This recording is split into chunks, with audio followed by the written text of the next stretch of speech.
Blessings, folks. Welcome back to another episode of the Hitstreak. I am your man, Nick Hyder. And folks, I mean it when I tell you I got an extra special treat joining me in the Hit Lab today. All right, so buckle up. It's going to take me a minute to introduce this dude right here because he's done a lot. Check it out. Folks, you have seen him in Forbes, Entrepreneur Magazine, Fox, CBS, NBC, and USA Today, just to name a few. He has coached over 50,000 leaders in health, and he's consulted hundreds of businesses, right? He's one of the most sought after keynote speakers and coaches in the country. And you've seen him on stage with folks like, Ed Mylett, John Maxwell, Robert Kiyosaki, and Kevin Harrington, just to name a few. Folks, give it up for coach, entrepreneur, international speaker, athlete, and founder of The Starting Line, Cole Taylor. What's up, baby? Let's go. Man, I'm pumped to be here. It's a crazy journey getting here travel-wise, but we're here. Beautiful studio. I'm pumped, man. Thanks for having me.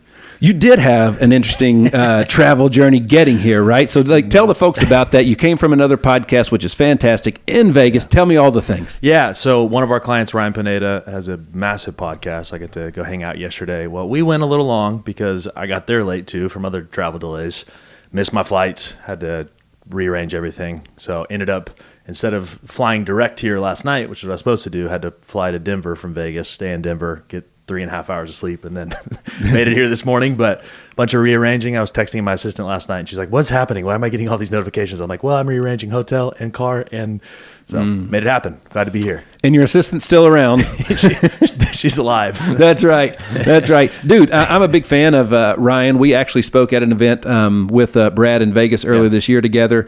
And so fun fact about, I too played professional baseball before getting into business, and he's a little bit younger than me, right? Yeah. So I'm a little bit older. But we played at a lot of the same stadiums. As a matter of fact, I played against, one of my teams that we played against a ton was a team that he played for in, I believe it was Fargo. Yeah. Big fan of his. But I haven't spent a lot of time with him. I'd love to do He's more, a good right? one. So should connect you, get him on his podcast. He's absolutely one of our health clients, but also part of his ministry and get to help with some of his events. So big fan of his. I love that faith is a big part of all these things, right? So yeah, I'm definitely a big fan and would love to do some stuff with him for sure, man. No doubt. All right. Well, we got to get into this. So, folks, check it out. First of all, check out Cole online at cole360.com and on Instagram at Cole David Taylor. And on Facebook and LinkedIn at Cole Taylor. And I believe YouTube is also at Cole David Taylor, yes? Yep. Perfect. So, all right, man, I am so fascinated to hear more about your journey, okay? Because your life has been one that the only thing I know how to define your life is gratitude, okay? Gratitude and faithful, maybe. Faithful, right? So you are a former pastor. Yep. All right? So here's my question, all right? So first of all, I want you to get into why you made some life changes, right? Sure. So technically, I guess you're not a pastor anymore, but you're going to tell me differently, right? Yeah. So as a pastor, you told me before you made like $30,000 a year, which isn't enough to support yourself. Maybe 30. That's right. Working 100 hours a week. At least. And you can't support yourself, much less a family, the right way, right? And now you're making, way more than that, let's just say. And I would believe that you're probably pastoring more people now than you were when you were actually a pastor, right? Tell me about that. 100%. Yeah. So I made the decision 5 years ago to step out of what you could say is full-time occupational ministry.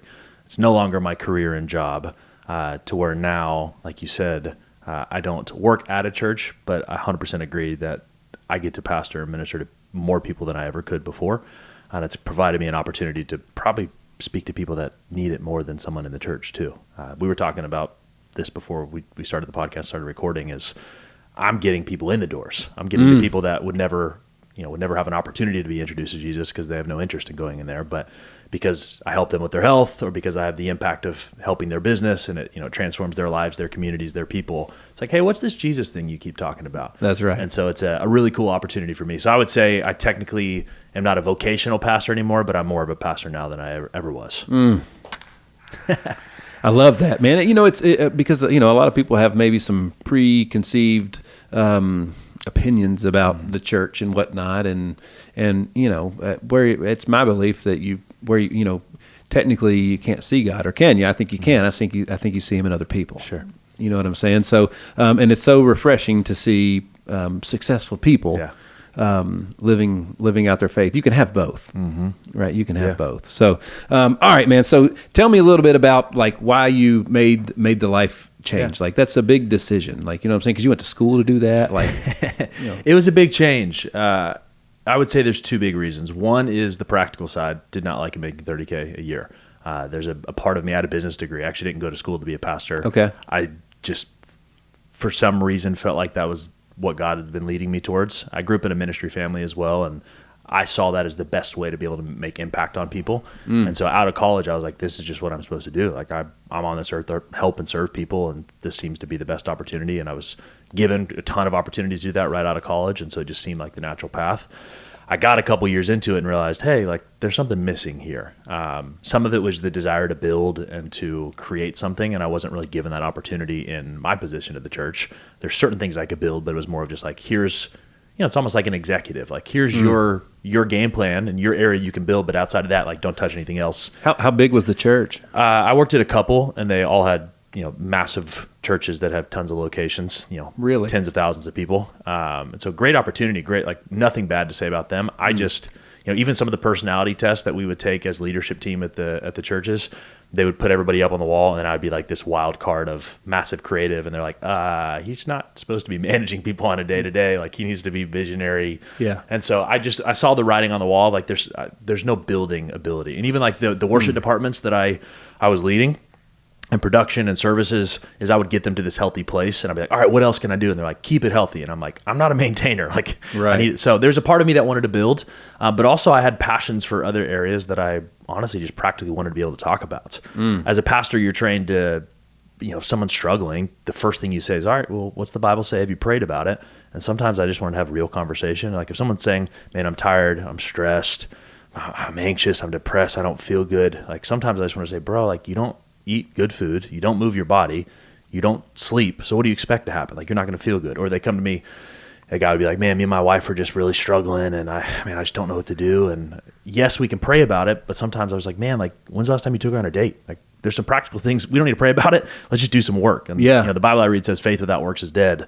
And so the conversations I wanted to have is like, yes, we can have faith all we want, but let's get some practical accountability and a game plan to make some changes. And so the desire to build something, and the desire for me to take people through actual transformation process practically and not just pray about it, really led me to both in the health business that I started, and then now the business consulting I get to do to really get to pastor people in a different way of like, yes, I want to pray for you, I want to do, but let's give you a practical tools and game plan to make change too.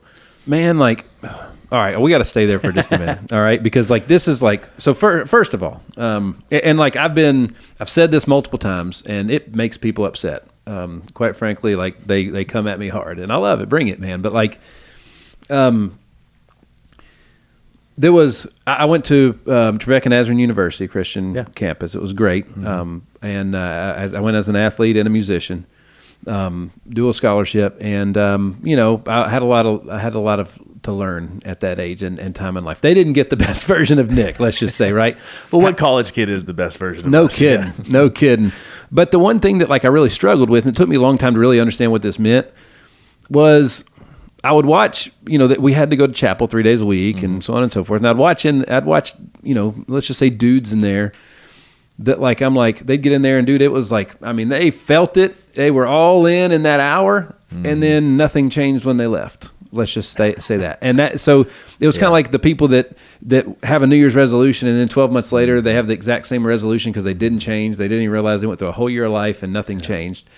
Like, so that's been my big thing is like, I used to hear all the time, like from folks even like that were really unhealthy or, just miserably struggling in life financially at work or whatever. And they would say, I'm right where God wants me to be. And I'm like, maybe, but maybe that's a cop-out. Maybe it's a you thing, not a God thing. Oh, let's go. Like I've struggled with that, like really like communicating that. Like we go to church. It feeds my wife and kids more than it feeds me, because I have to get over the fact that like sometimes I'll look out and see the 350 people in the congregation, and I don't know them all, and I'm not speaking about my specific church. It was all congregations I've been to, but like a lot of times people are there. It's just because it's what they do on Sunday. And like, so like my family, like as soon as we get in the car, I look at my son who's 15. What'd you get out of that sermon, and how are you going to apply it to life this 100%. week? Right? We have that conversation, and that way we actually got something out of what we went to hear, somebody that was called to speak to us on God's behalf. Yeah. And then he gave it to us, and now we've got to take that information and apply it. Yeah. That's the chain of command, right? Uh-huh. That don't happen. Does not happen for most people. Well, it doesn't happen for most people in any area of life. They get a moment of inspiration, then don't do anything after that. It doesn't lead to any change. You mentioned the health version is, I'm going to do 75 hard to this challenge, but there's no lasting change created. And I think that's a big piece that some churches do great. They do amazing with discipleship, and some people just don't do it well. It's an experience, but I think it's more about the people than it is the church themselves. Is people want to feel something in a moment, but they don't want to do work after that. Yeah, and I think it's God makes it clear in Scripture. There's even just the process of salvation. There's salvation and there's sanctification. Salvation is the moment where I decide and I surrender my life and receive the gift of salvation. But sanctification is something that has to be walked out daily. Scripture tells us we have to daily take up our cross and follow Him. That's like a re-surrender every single day to work that out. Most people just want the moment. They don't want to do the work that follows that. And so you might be able to have a key into heaven, but I mean, you're going to miss out on a lot today. Bro, we could stay here all day. We won't, but I do want to stay here for a few more minutes because this is huge, man.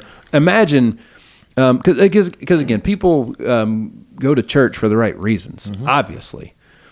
But the reason that I went the first day, I want to have that excitement and the need every time, and it doesn't just turn into what we do on Sunday. Yeah, and that drives, and I hurt for the people that's what they're doing, and maybe you are where God wants you to be. Maybe He put you through the struggle so you could overcome it and inspire others. Yeah. Maybe so. But if you're in the same spot a year or 2 years from now, is that necessarily the case? Do you truly believe God's using you in that way right now? You know what I mean? That's just such a big thing. I just look at the scriptures, one of them from Ephesians says, exceedingly abundantly above all that you can ask, think, or imagine is available to you in Christ Jesus. Exceedingly abundantly above, that's a good life. That's more in every area is the way I like to describe it. That's winning. Absolutely. And most people don't access that. That's the God that I serve is, life and life more abundant. And most people want to just have the lowly me Christian thing. It's that's not the way that God described life. Now, there's going to be struggles because it requires surrender, and there's going to be lessons we got to learn, and a lot of it's more for us than it is anything. We got to be humbled, and I'm humbled all the time, and God puts me through hard stuff or allows me to go through hard stuff that teaches me lessons. Yeah. But I don't expect that to be my whole life. There's seasons, but the life in general should be life and life more abundant. I still have never met a man that found Jesus and regretted it. Never. And I've never met a man that overcame something that was hard and struggle. And seriously, I think that's why we are given that struggle so we can be astounded by joy when we see it. You wouldn't know good without evil, right? Right.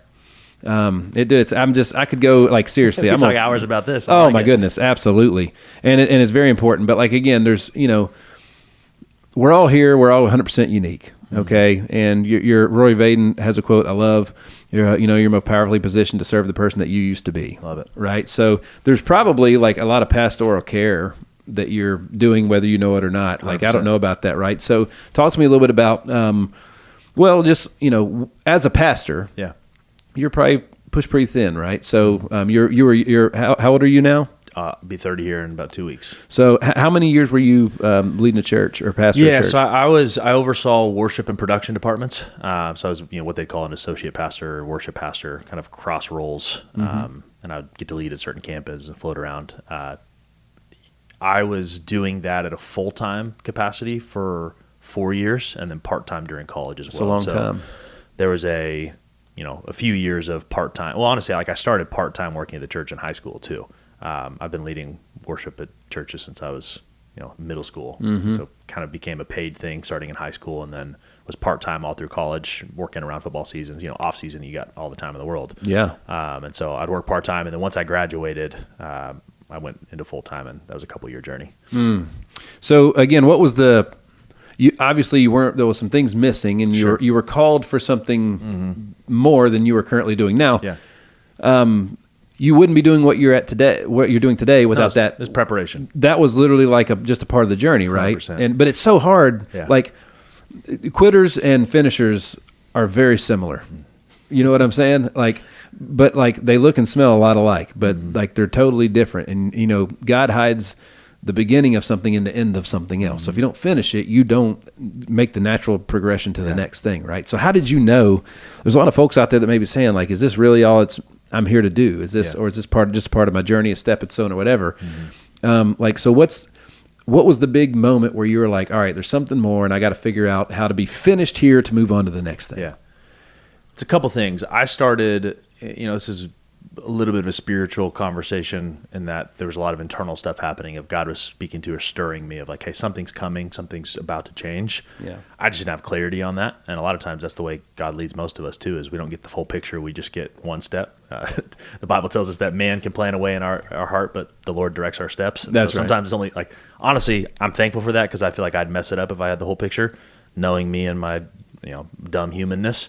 And so it's probably protection is why God doesn't give us that whole picture. And it's probably also getting us to be reliant on him and not have it all figured out on our own. But I started to feel kind of a stirring of, all right, there's something changing. I just don't know what this is. Like something feels unfulfilling now. Like I feel like there's some changing.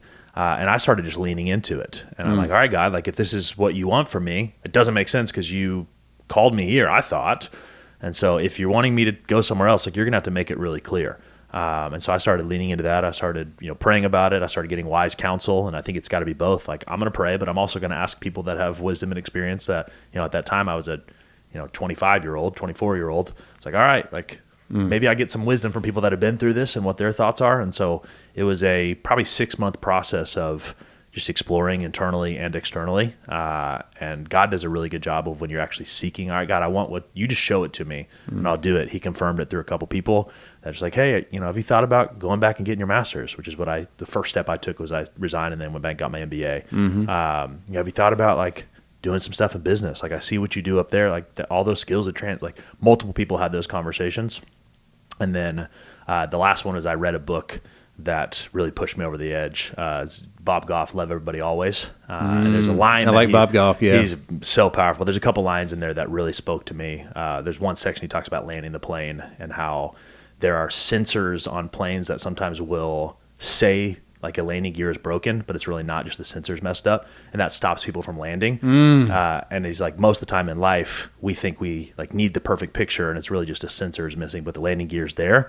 Just land the plane. Just do it. Like don't wait until it's perfect and you have everything figured out. Like just land the plane and take off. And so I made the decision. It's like, all right, like if this is where you're leading me, God, you're gonna where God guides, He provides. And so you're gonna show me where to go.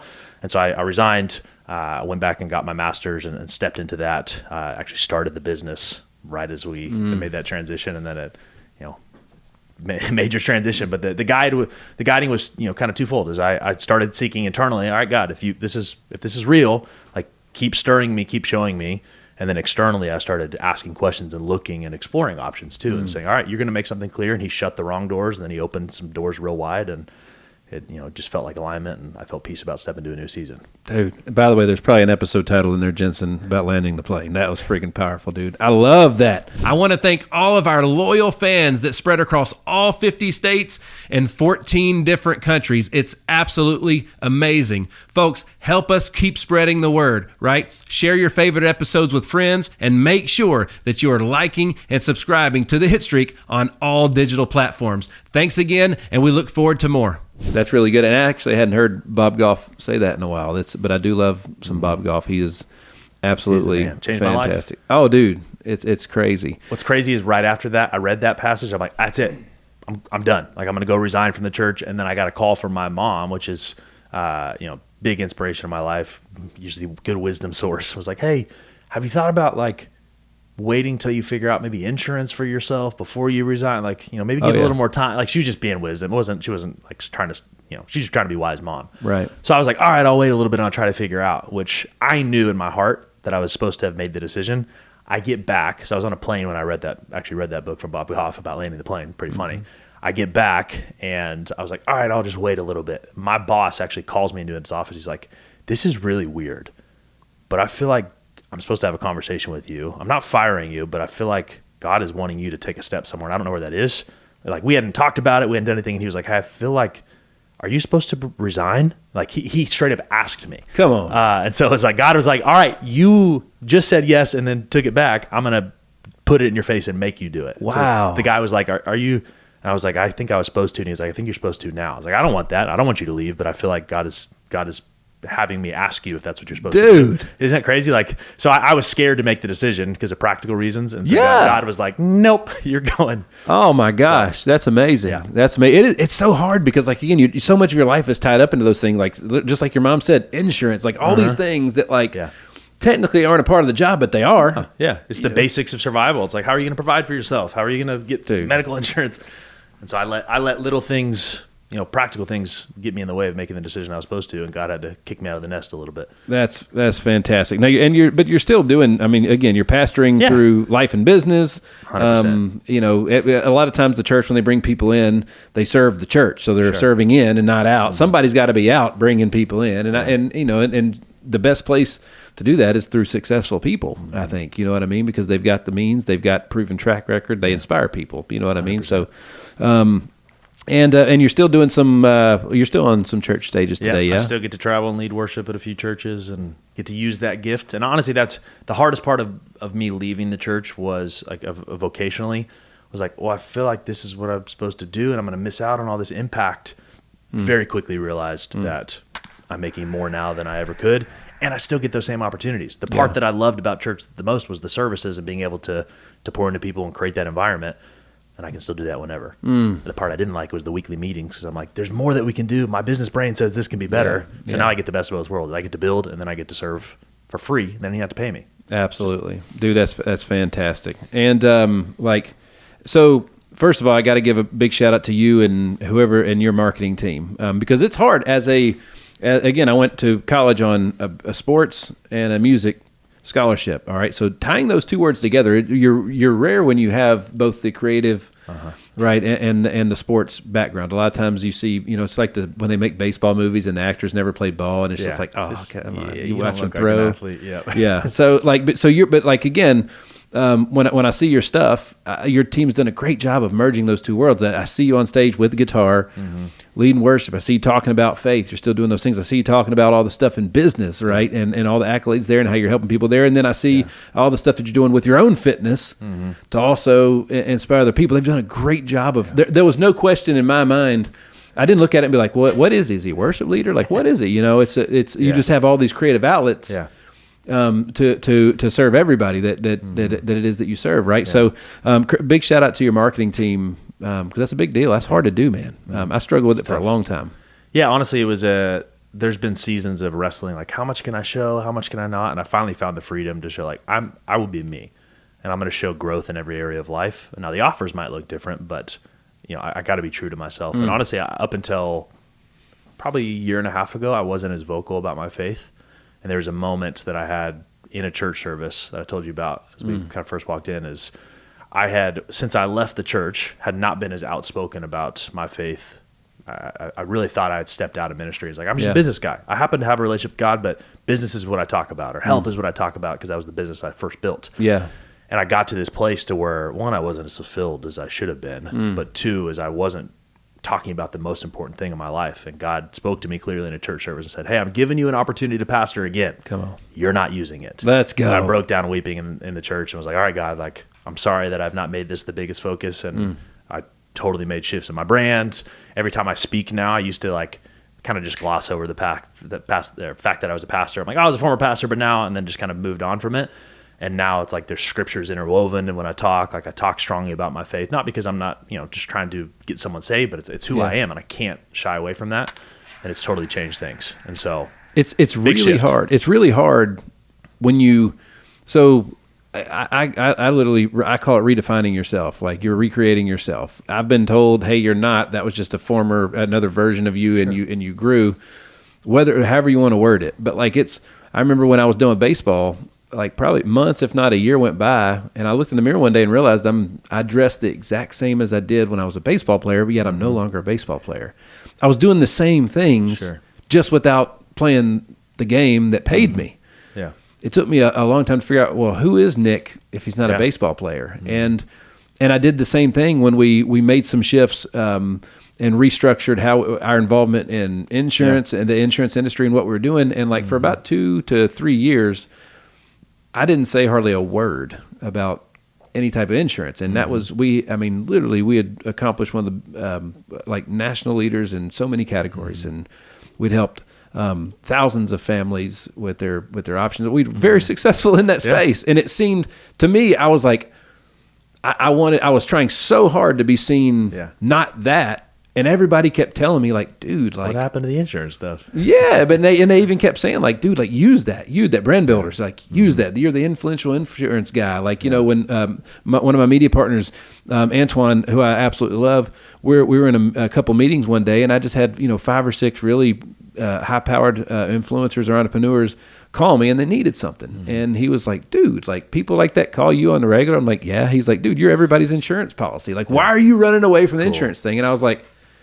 you're right. And the moment, and I didn't have anybody on the podcast that dealt in insurance or anything. And the moment I started doing that, the reception's been amazing. So cool. So you probably felt the same thing. 100%. Like it's coming back to who you really are and not avoiding certain parts that are a foundation. And then people can experience and feel the real you. And they're like, oh, like this is who I want to be around. So it's not that they didn't like it before, but there's a lack of depth that they couldn't find before because you're hiding a section of you. It's like a form of insecurity in some degree. It's exactly what it is. It's selfish. It's the same thing when I started doing more business consulting. Is I tried to like, all right, I can't post as much about fitness because I don't want people to think I'm the fitness guy anymore. And I tried to hide some of that as well. And then very quickly found that like, hey, what happened to the fitness stuff? Bro, like, you ain't hiding that you're in fitness, man. I just, you know what I'm saying? Like the shirts only fit certain guys a certain way. But there was an insecurity there too. Is like, are people going to want to trust the fitness guy to build their business? That's fact. And I knew that I was different because I wasn't a fitness guy trying to build a business. I was a business guy that just happened to start with health because of a major passion there. But I wanted to do other things too. And I was serving and a partner in different businesses at that time.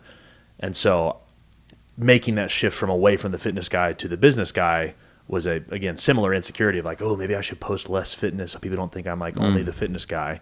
But it was insecurity because I would talk to the businesses we're serving. They're like, no, we don't see you as the fitness guy. Like, you just happen to be super fit and you own that business. I think it's you that think you're that way. And I actually had a client that tell me that. He's like, we don't see you as the fitness guy. Why do you think you're that? And I'm like, oh, okay, insecurity.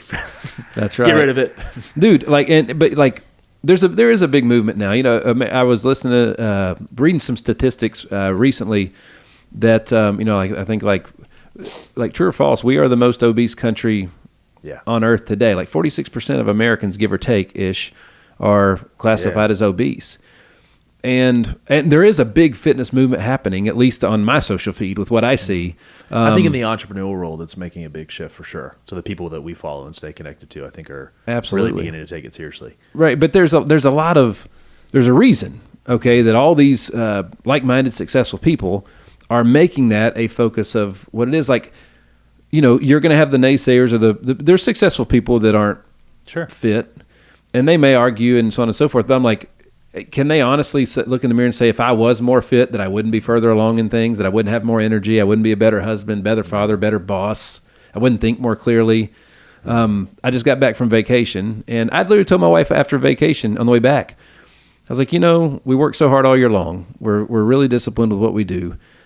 And then we go there and we just binge for like a week. And I was like, I'm kind of over it. Yeah. That used to be the reward. And now, like, I used to drink a lot more, and now I don't even want it because of the way it makes you feel. And I told her on the way back, I was like, I think I'm done with the Oreo cookies and the chips. Sure. I don't think I want to do that anymore. And we came right back to we're on day 3 of a 72-hour water fast, and I feel amazing. And I feel I felt like crap half the vacation. My body hurt all because of what I ate. Right? So how big of an impact does it actually make in the workspace? What advice would you give for people? It's massive. I think business or leaders in general, but business owners have to recognize that our body is our tool, and it can either be a weapon or it can be an anchor. And most business leaders, their body is an anchor that they're dragging along. Like, I can be successful in spite of my body that's holding me down. Yeah. Or it can be a weapon that's like, I've high energy, mental clarity, I have confidence. If you have that, like, that becomes a tool for you that helps you accelerate things. Yeah. I think most business owners forget that. They forget that they're the foundation. If they don't show up the way they need to, like, everything else changes. And so I even think of those business leaders that would argue like, well, I'm super successful, but I'm not in shape. Why does it matter? I 100% think that's the question you ask back is like, well, how much are you missing out on because of that? You may be able to be successful, but you're carrying this anchor around. Yeah. What would happen if it was a weapon for you? How much more could you accomplish? I love my buddy Nick Alfano has the 4 F's: faith, family, fitness, and finance. That's my boy. All right, so check this out. When I got done with as a professional athlete, I was most like my teammates. I think they would agree with this. I was usually the most ripped dude in the locker room. That was on purpose. I wasn't the biggest. I wasn't the highest paid. But on day one, when I took off my shirt, I made a statement. Yep. Right, and that was that I worked. And I was disciplined. You can count on me, right? Yeah. So, but after baseball, there was about a 10, 12-year binge of unhealthiness where I gained like 50, 60 pounds. Yep. At 35 years old, I was obese and miserable, just fat and sloppy. It was gross. I went through the same thing once I stopped playing football. Yeah. Okay. Same process. And then as I started to make that change, there was about 5 to 8 years of financial success, business growth. We were in better shape. Yeah. But I was able to connect those 4 F's, and I realized that, like, let's just say 80% was good enough. I would be like, I'd tell my son, hey man, we're gonna work out, and like, dude, your dad in his 40s is gonna have like veins in his abs. Like, watch is gonna happen. And what would happen is we'd go hard and get to like 80, 85%. My clothes fit good, and I was like, that's good enough. I was doing that in my faith. The same activity I was doing in my faith. Yeah. I was doing in my business, which affected my finance, which at the end of the day affected my energy and financially what we could do to support the family. So I was able to connect all 4 of those F's and realize that my patterns were the exact same, Identical, in everything that we did. So talk to me about, like, again, we've been talking a lot of surface stuff, yeah, and past life experiences, but like I want to get right, like the folks listening right now. Yeah. How can they leverage their faith and their fitness to change, like, everything that they're able to do with family, friends, and finance? You know what I'm saying? How can they leverage all those things together? 100%. To me, it's asking the question is, how am I showing up? Nick uses that question a lot too, is, what is the me that I'm bringing to the world around me? And it starts with my faith and my fitness, my internal man and my body. And if that's not my best, I can't show up to my family well. I can't show up to my finances well, because the me that I bring is not who it should be. It's like the old Dr. Seuss quote, wherever you go, there you are. If I'm not my best, how do I expect those things to be my best? Because the foundation is not good. Yeah. And so to me, it starts with the businessman before the business plan. I got to fix me, my faith, and my fitness. I got to fix how I'm showing up, and those other things can change too. And I think it starts with identity and standards. Is who am I? And I think that's what you started to realize too, is I'm still an athlete. I just, I need to realize that my performance is different. Like, I still got to perform for my family. I still got to perform for my business. So it starts with that identity of who am I, and what am I going to commit to being, and then what standards align with that. For me, that was the big change, is I gained probably about as much as you, 40 to 50 pounds after I stopped playing football, because I was still crushing large pizzas and half gallons of ice cream, but not working out anymore. But I went through the typical cycle of a couple years of gain it and lose it and gain it and lose it. And I just like, why couldn't I keep this off? It's because I was only addressing the fruit instead of the root. I was trying to behavior modify instead of shifting the beliefs, which I believe your beliefs shape your behaviors. And so it starts with, what is the identity? For me, I had to go back to being an athlete. It's like, well, I'm still an athlete just because I don't play on Saturdays anymore. There it is. I have to perform for my team, for my family. Like, I've got to be my best. And so what it would look like, instead of trying to lose weight, to be an athlete and just train like one. I'm not trying, I'm training. It's just who I already am. I'm training to how well am I going to show up. So once you start to have that identity of, okay, I'm an athlete, or maybe it's, I'm a good husband, I'm a good father, I'm a successful business leader, whatever identity is that you're adopting, it starts with that foundation, then that belief will shape your behaviors. It'll determine the standards. Like, for me as an athlete, I'm not asking, how can I starve myself to lose weight? That's not an athlete question. It's, how can I fuel my body to perform well? It's a different conversation. It's not, I got to work out to look good, which is nice. It's, I got to work out to make sure that my body feels and performs in the way that it does. I got to all these things. It changes the standards and the habits that you create. And so those beliefs of, here's who I am, starts to shape the behaviors, and then the behaviors will determine the long-term byproduct. Cool part about this too is, you ask, like, how do I start to attack my faith and my fitness to show up those differently? Yeah. Is once you start to shift some of those beliefs of, here's who I am, and those habits change, the results become different, but it was never about this finish line of, I got to try to lose 20 pounds, or I got to try to read my Bible to, become a better Christian. It's like, no, I'm already this person. and I will do these actions because that's who I am. The result comes, but then you don't finish 75 hard, and day 76 you go celebrate and binge. It's like, no, this is who I am. We just keep going now. This is a standard that I've set. Yeah. So I think it starts with that identity of who am I, and then what standards align with that. And then once you can change that identity system, it's no longer about I'm trying to get somewhere. It's like, it's already who I am. I'm just training to be a better version of this. I literally posted a clip from another interview I did where I was talking about how we support my son, and he's 15 and his goals, and he's got big, pretty lofty goals. Like he says, Dad, I'm going to be at Yankee Stadium. I'm like, well, dude, here's what I can tell you. I know 0 people that played at Yankee Stadium in my circles, which means if you do what everybody else does, you won't make it there because they're not going to make it there either. Yeah. Right. So if they're going right, you got to go left.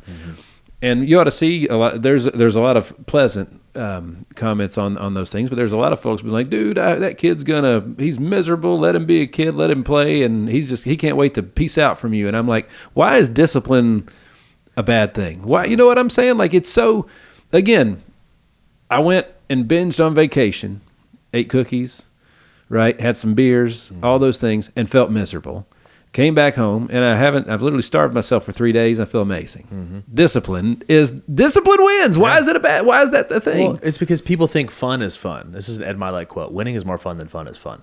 I love that one. Like, I can have a short-term gratification that feels good for a moment, but it feels way better when I've prioritized what I want most over what I want now. I think that's what discipline is. It's choosing what I want most over what I want now. It's saying I'm going to sacrifice this little short-term fun of the pizza and alcohol for what I want most is to have abs, to feel incredible. And I think once you start to reposition those as short-term fun is not fun.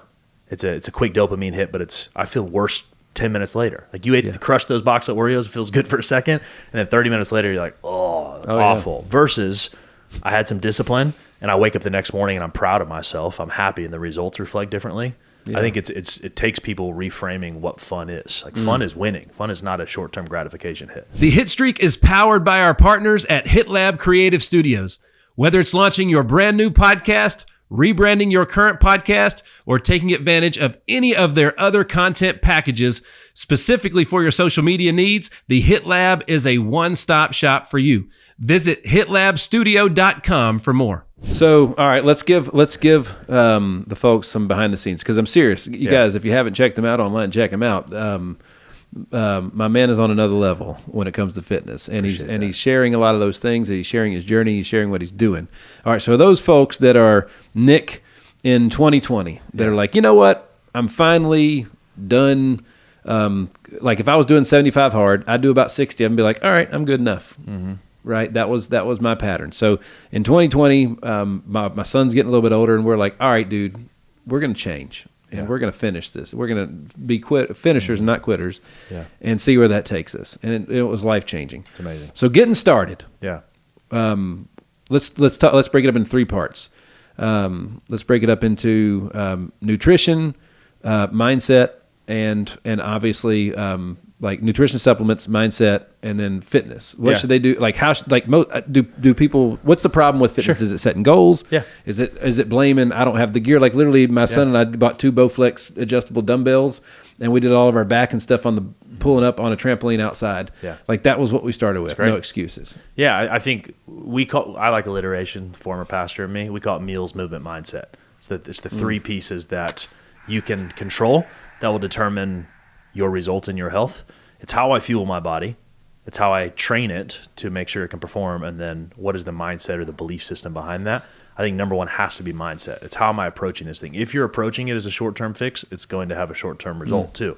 Like it's not going to last. If you're just doing 75 hard to get a short-term result, that's exactly how long it's going to last. And so you can't approach, I'm not saying those things aren't great kickstarts. Those are fun. Those are great discipline activities, but those are for discipline building, not for a lasting result. I hate on 75 hard a lot on ads and stuff, and because it draws controversy, not because 75 hard is not an incredible discipline exercise, but because 99.9% of people either fail or go right back to where they were afterwards because they didn't have a belief system change. And so to me, it's always number 1 is mindset.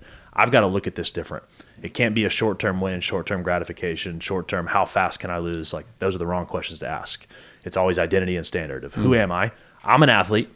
What are the standards that I need to implement in my life if I'm going to feel and perform like an athlete? And so that should be the foundation of everything. It's not I'm trying to lose weight. It's I'm an athlete, and so I need to begin to train to perform. And once you change that belief system, it changes how, like, that mindset shapes meals and movement. Like, your meals are different to where I'm not going to eat 1,000 calories a day, or, what you're doing is awesome. It's a detox that's going to reset your body to feel good. But a lot of people are just like, I'm going to starve myself for as long as I can. Not healthy, one. Two, you're not going to feel good. You're not going to perform good. And so as business leaders, we have to not treat nutrition as I got to cut calories to lose weight. It's how do I optimally fuel myself to feel and perform well. And there's an optimal range to where if you overeat, you bog yourself down and you don't feel good. If you undereat, you don't have enough fuel and you're going to feel tired. And so it's finding that pocket. And so for me, it's mindset that shapes everything. I'm an athlete. And then meals is how do I fuel my body properly to feel and perform good. And then movement is how do I train my body in order to, yes, I want to look good, but more importantly, I want to feel and perform good. Absolutely. So if that's the focus, I think about, I use the word athlete so much because I think it's the perfect identity for leaders to embody when it comes to their health. Because when you look at athletes, you never, and I have tons of professional athlete friends, you've been there, you understand this. Never once have I heard them say, I'm trying to lose 10 pounds for the season. Like, that's not the conversation. It's, I'm training to perform well for the season.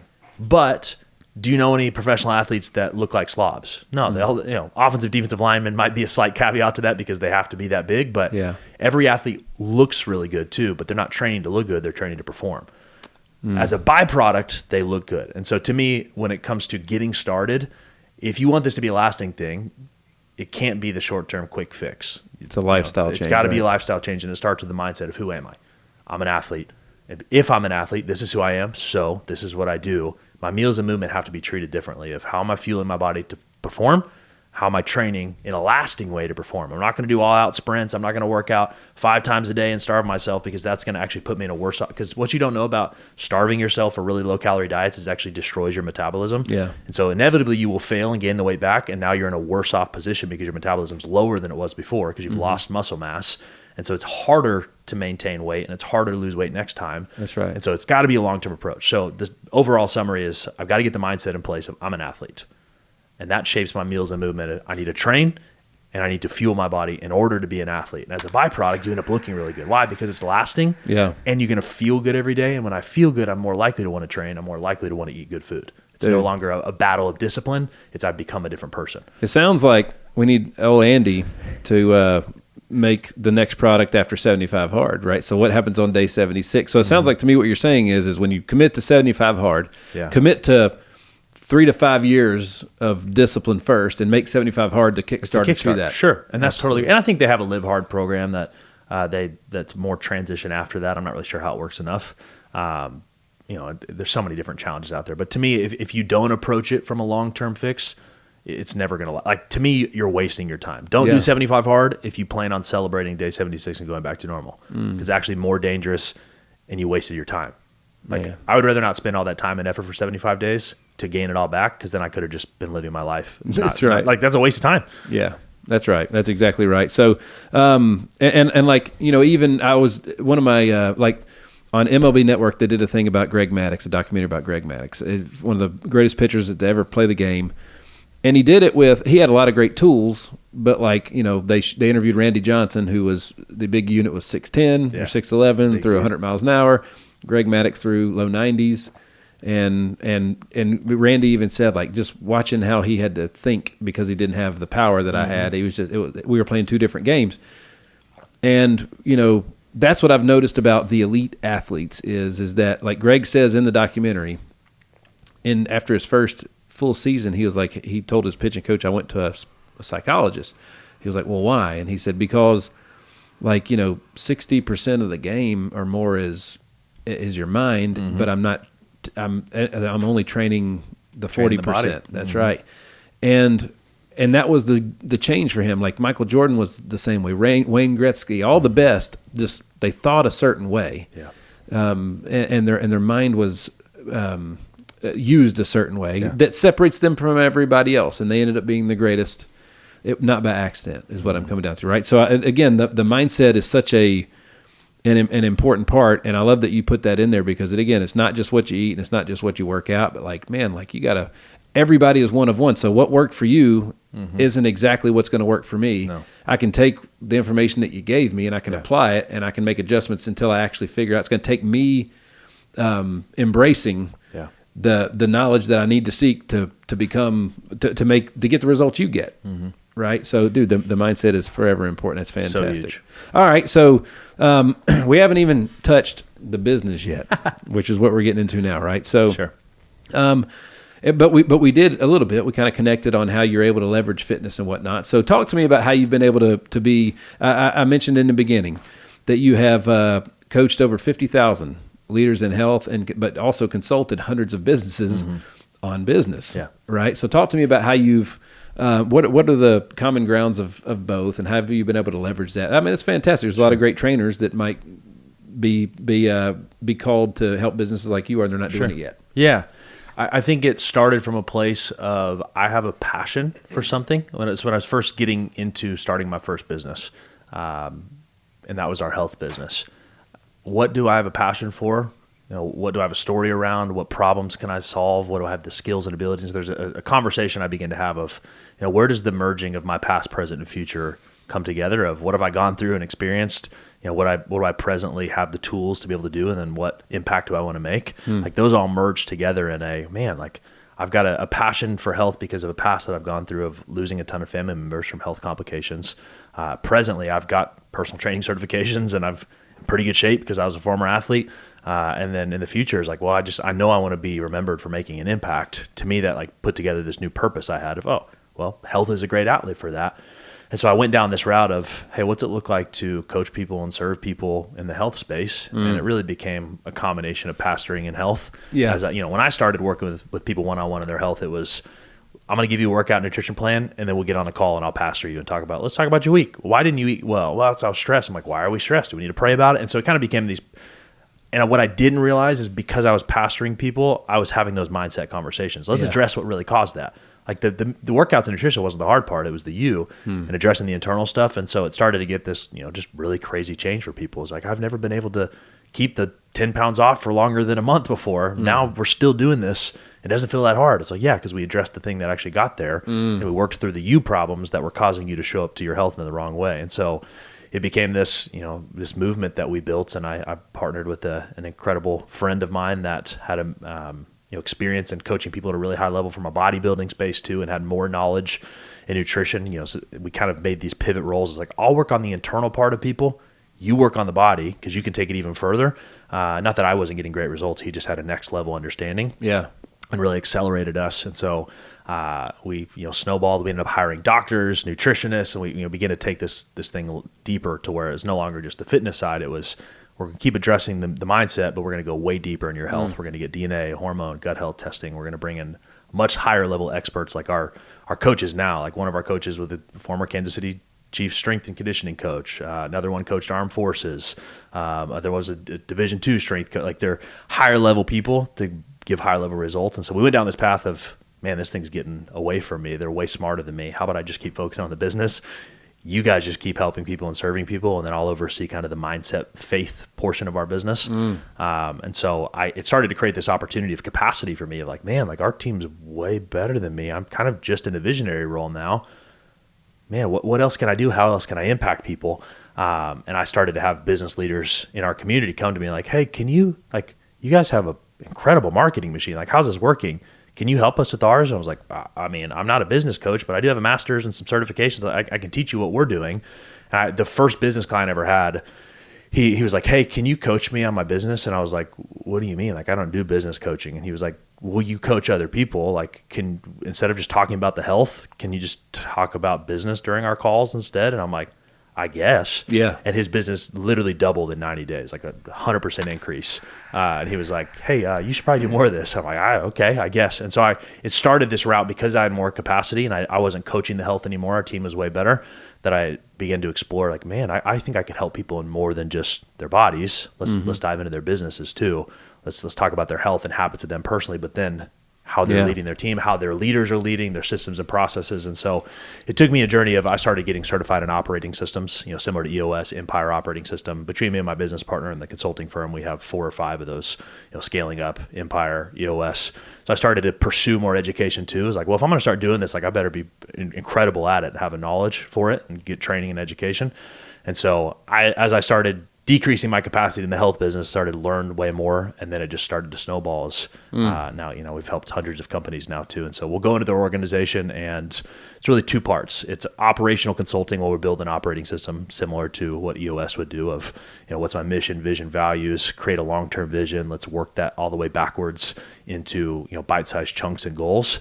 But also like the strategic planning piece of, how do we prioritize things? How do we communicate? How do we make decisions? Where are we going and how are we getting there? And so I get to help some really cool organizations create massive impact.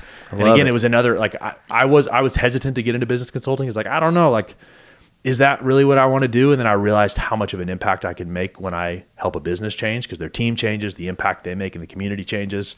It actually became a multiplication of helping one leader is awesome, but if I help the leader and their whole organization, how they show up to all their customers, like it became exponential impact. And so that's why I get excited about the ripple effect. Yeah, absolutely. Folks, we're hanging out with the man himself, Cole Taylor.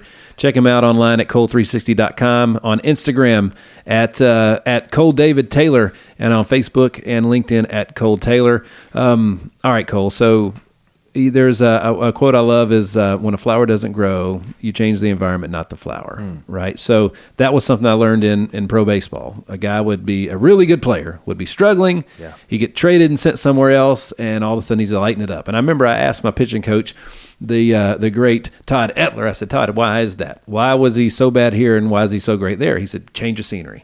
Change of scenery. Change the environment, right? Mm-hmm. So at the end of the day, it's harder to eat healthy in a candy store, probably. It's harder to not drink in a bar, right? Uh-huh. How important is the habitat when people are making changes? And this goes around to proximity, the people around you and everything. And then, because what we're ultimately defining is culture, right? So talk to me about the habitat and culture and how you're able to help large bodies of people with that, because they all go home to a different place. Yeah. Let's start with the individual first, but then I want to address the group as well, because I think it's two separate conversations. Individually, your environment that you put yourself around is it's the number one shaper of who you become. I cannot fight human nature. I will become like those I'm around. Like it's a reality that we cannot fight. If I'm around 5 overweight people, it's guaranteed I will be the 6th person. If I'm around 5 broke people, it's guaranteed I will be the 6th. And I started to realize that even just the circles I grew up with. Super successful in some areas, incredible faith-based, incredible families, not financially healthy, not physically healthy sometimes. And so I would recognize I'm starting to model some of those patterns. Great how I show up with people, great in my relationship with God, but I'm not taking my health seriously anymore because I'm not an athlete. And so I'm just modeling their behaviors. I'm not really making money. And so I'm becoming like those people. And I think it's a reality we all need to consider is it's not just about success and finances, because I think leaders start to recognize I need to be around other wealthy people. Financially, yes, but if those people aren't taking care of their health, that's exactly who you're going to become as well. And so for me, I'm just very strategic. I have to be around people that want what I want and have those same value alignments. It doesn't mean I can't still see people that don't align in those, because I still love people and I want to be around them. But I think of the example of when I go out to eat with some of the people I used to grow up with that don't take health as seriously as I do now. And we finish dinner, the server comes out and is like, do you want dessert? They say yes. It gets to me. It's like, cool, sounds good.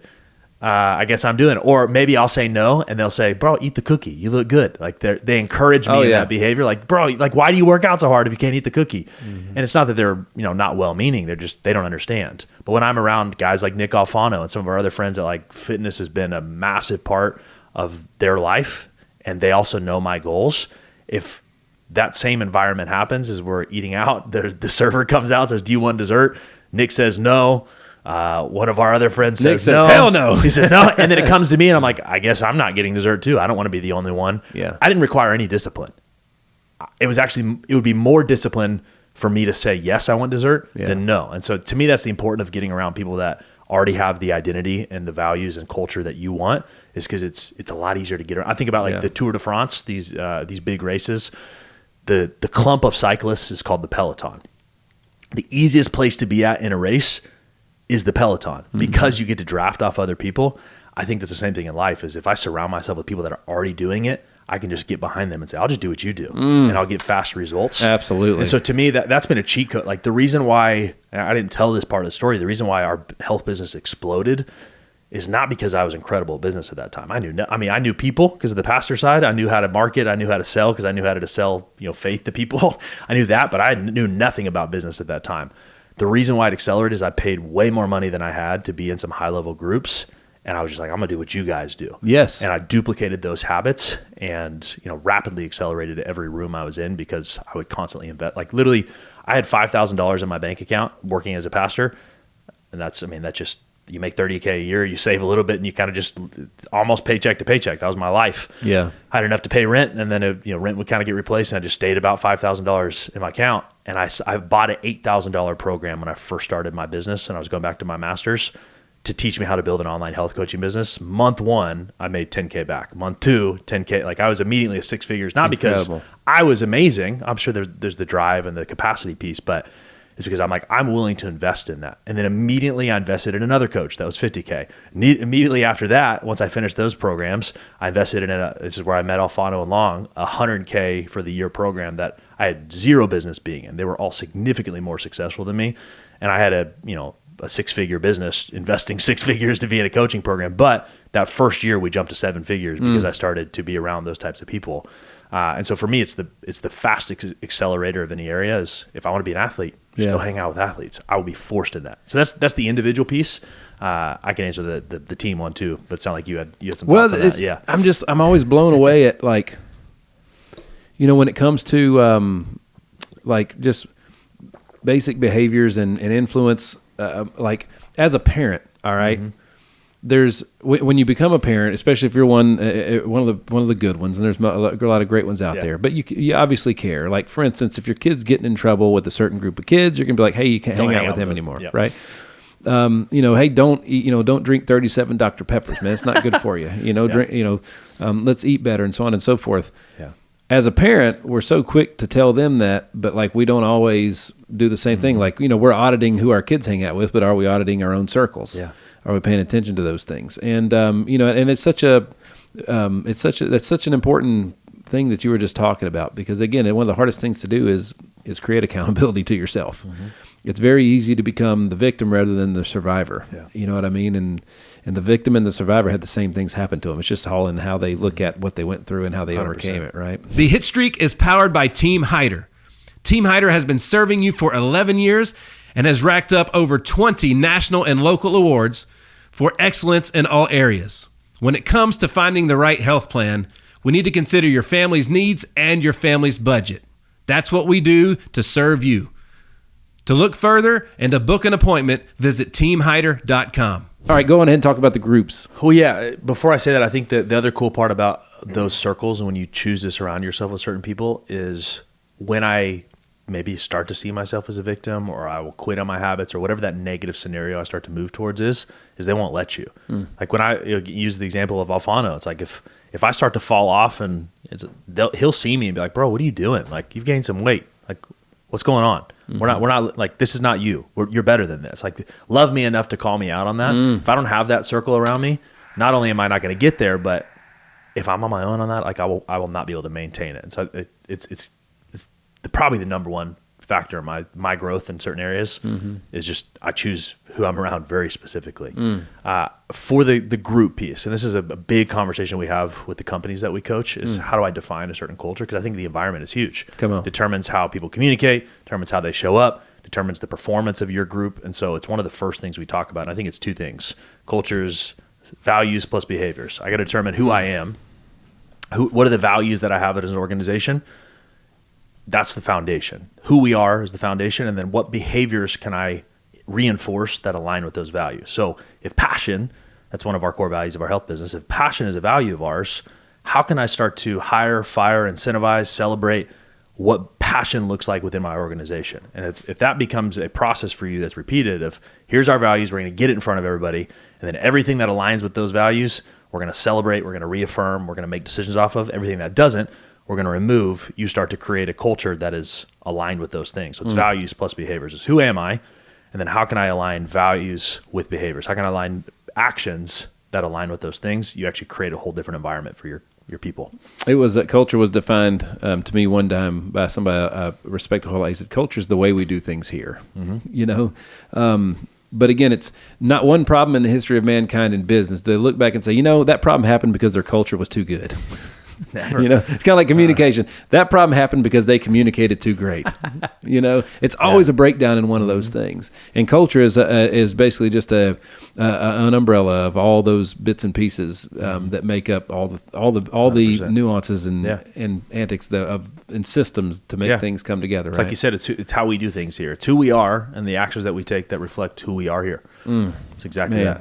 But most people don't know who they are. Like, you'd be shocked at how many organizations I go to coach that either have not defined values, they don't know what their core values are, or just as bad, they have defined them, but it's just some cute words on a wall that they don't actually live by. And I cannot tell you how many times I've said, all right, what are your core values? And they start to look, I'm like, no, don't look at the wall. Tell me the values. And they're like, maybe I remember one of them.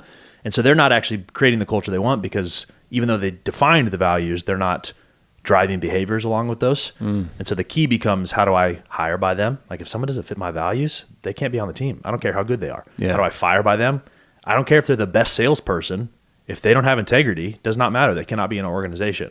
How do I hire by them, fire them, celebrate them? It becomes a totally shift for people, and that's how you create the culture you want. But if you're not intentional about driving those behaviors, then culture becomes accidental instead of something you create. It is amazing how many. I was guilty of that for a long time in business. Somebody'd say, "What do you do?" And I'd be like, "I had to think about it for a minute." It's like it's pitiful. Yeah. So understanding who you are, who you serve, why you serve them, and so on and so forth, and even understanding I do this from time to time. My mind goes in so many places, I forget where I was going, so I may be going a totally different direction. I love it. But like, again, it's just when you're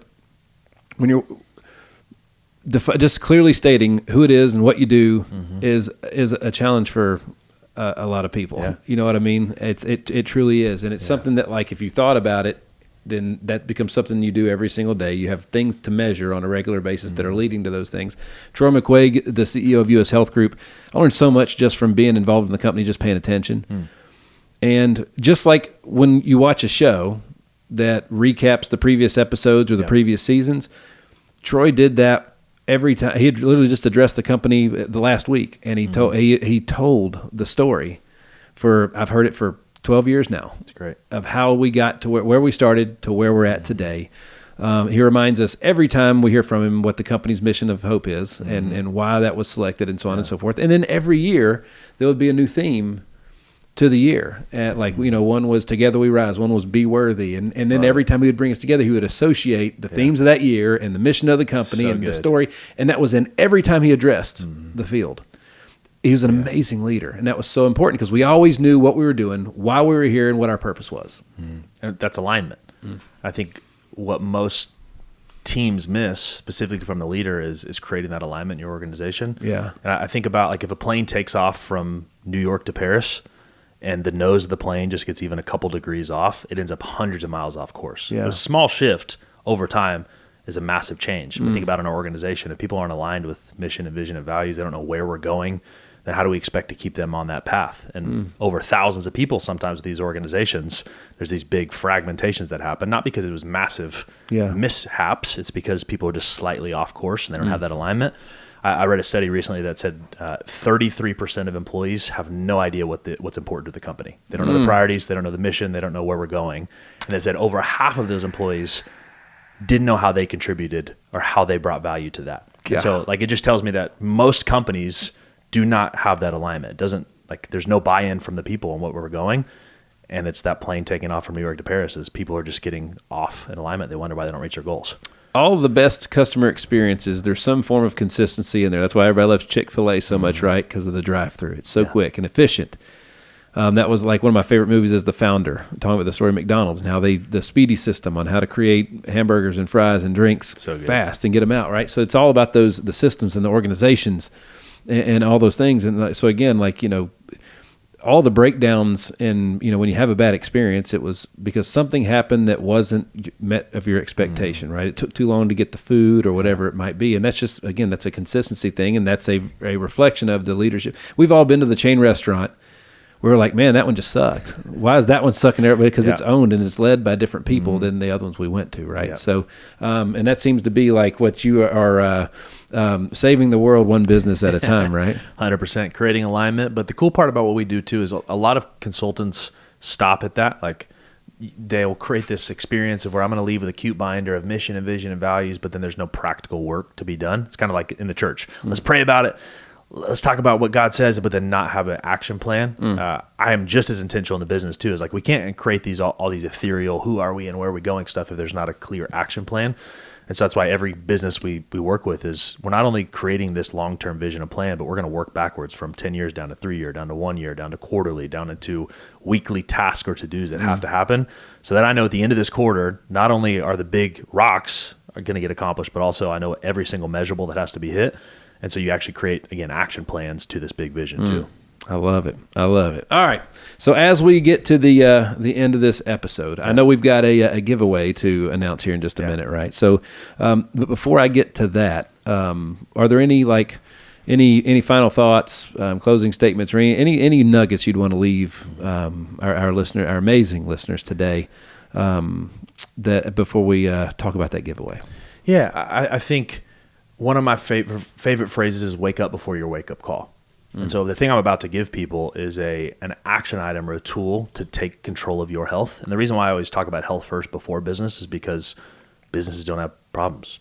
They have people. People have problems. And so if me as a business leader is not my best, that's going to be the problem. And I'm the foundation. And so the phrase that I said of "wake up before your wake up call" is something that drives me a lot. It's because, it's something I wish my dad would have done. He passed at a young age of a heart attack, and I wish that he would have made some decisions in his life before the wake up call, which is heart attack, so that didn't have to happen. But that's not just physical health, that's every area of our life. Like, hey, wake up before your wake up call. Like before your wife threatens to leave you, how about you start making some changes? Yeah, that's before so your good. Kids are already out of the house, how about you start parenting better now, and so you don't miss that opportunity? That might be the title right there. That might be. That's good. And so my challenge for everybody listening is look at the areas of your life and ask, before I have a wake up call that forces me to make a change, how about I make a change now so it never gets that bad? It's Don't wait till you get diabetes before you change your diet. Yeah. 100%. It's like the have you heard the difference between a cow and a buffalo? When Yes. the storms come, That's buffaloes run into the storm and actually speed up the process. They get pain faster, but it's shorter. Cows run away and actually delay the inevitable and make it way worse. To me, that's the same conversation as if I will wake up before the wake up call, it's going to suck a little bit worse up front, but it's accelerating that process so I don't suffer as long and I get to where I want to be. If you're going to be like a cow and you're going to keep delaying it till you have to, it actually makes it way worse and way longer. So wake up before the wake up call, make a change now, pick the areas of my life and say, I'm going to take an audit here. Where can I show up differently? And how about I change now before I have to? I love it. I love it. All right. So, and this is actually going to be one of the clips the team's going to make because, again, we sometimes, we were talking about before, we study what we can do to make sure people always finish the entire episode, right? So this is going to be one we don't have no problem with that at all. Not that we have a problem at all with any of them. However, those of you that have stuck around this long with us, we're grateful to have you, and we got something for you. Let's go. But to make sure that people go in and get this, we're going to turn this into a clip as well. All right. So sound good? So let's talk about, you've got you're going to give away a free health protocol, right? So talk to me about what that is, what that means, and how to get it. Yeah. So what I want to do for everyone here is give you a no excuse option to be able to take some clear action items on your health. As you said, we've helped over 50,000 leaders get incredible results in their health. We've learned a lot in that process. So basically what we've done is we've distilled down the basics or the secrets that we've learned from those thousands of clients into an actionable plan that people can implement right now.